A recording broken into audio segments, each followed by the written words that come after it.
Hello, ഈ aesthetic charm എങ്ങനെയുണ്ട്? കഴിഞ്ഞ ദിവസം ഞാൻ പറഞ്ഞില്ലേ മുത്തുകൾ കൊണ്ട് നമുക്ക് എന്തെങ്കിലുമൊക്കെ ഉണ്ടാക്കണമെന്ന്. ഇതുണ്ടാക്കാനായിട്ട് അത്ര പണിയൊന്നുമില്ലടോ. വലിയ ഹാളുള്ളൊരു മുത്ത് തന്നെ വേണം കേട്ടോ ബേസായിട്ട്. കൂടെ കുറച്ച് പഞ്ചാര മുത്തുകളും.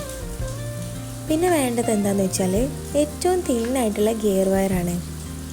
ഇത് മൂന്നും പിന്നെ കുറച്ച് സമയവും ഉണ്ടെങ്കിൽ സാധനം റെഡി.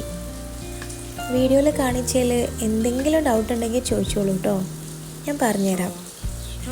ഈ ചാം നമുക്ക് ബാഗിനോ പേഴ്സിനോ അല്ലെങ്കിൽ കീ ചെയിനായിട്ടോ ഒക്കെ യൂസ് ചെയ്യാം.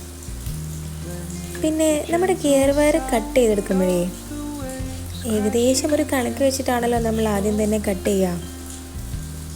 അപ്പോൾ മുത്ത് കോർത്ത് ചുറ്റി ചുറ്റി ഇതങ്ങ് തീർന്നു പോയാൽ എന്താ ചെയ്യുക? വഴിയുണ്ട്.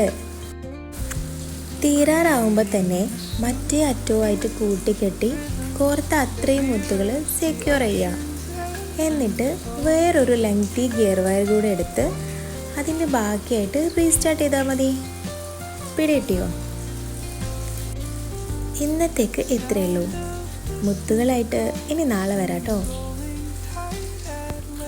ഇഷ്ടമായാൽ ട്രൈ ചെയ്ത് നോക്കണേ.